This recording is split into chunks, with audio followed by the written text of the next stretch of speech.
HarperCollins presents The Science of Storytelling by Will Storr. Read by Will Storr. Introduction. We know how this ends. You're going to die, and so will everyone you love. And then there will be heat death. All the change in the universe will cease, the stars will die, and there'll be nothing left of anything but infinite dead, freezing void. Human life, in all of its noise and hubris, will be rendered meaningless for eternity. But that's not how we live our lives. Humans might be in unique possession of the knowledge that our existence is essentially meaningless, but we carry on as if in ignorance of it.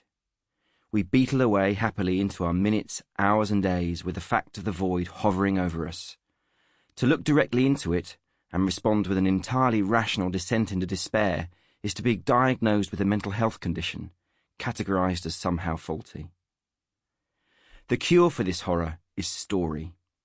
Our brains distract us from the terrible truth by filling our lives with hopeful goals and encouraging us to strive for them. What we want, and the ups and downs of our struggle to get it, is the story of us all.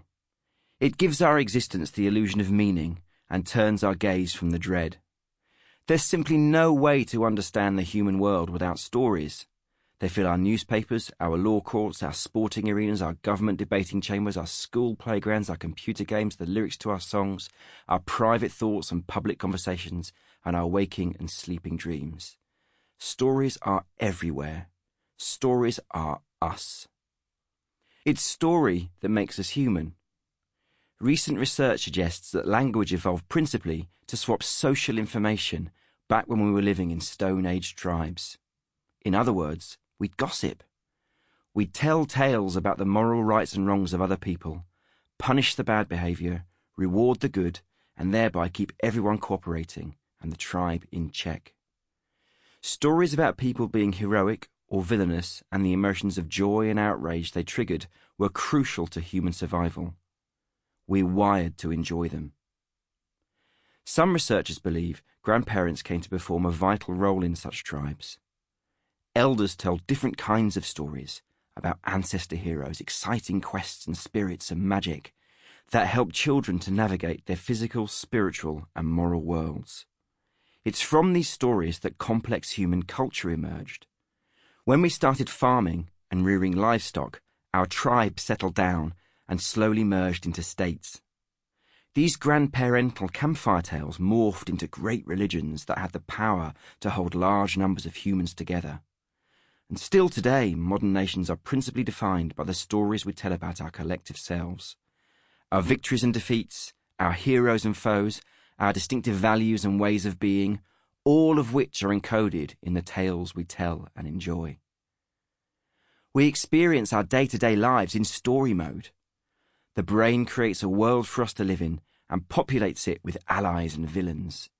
It turns the chaos and bleakness of reality into a simple, hopeful tale, and at the centre it places its star, wonderful, precious me, who it sets on a series of goals that become the plots of our lives. Story is what brain does. It is a story processor, writes the psychologist Professor Jonathan Haidt, not a logic processor. Story emerges from human minds as naturally as breath emerges from between human lips. You don't have to be a genius to master it. You're already doing it. Becoming better at telling stories is simply a matter of peering inwards at the mind itself and asking how it does it. This book has an unusual genesis, in that it's based on a storytelling course that is in turn based on research that I've carried out for various books.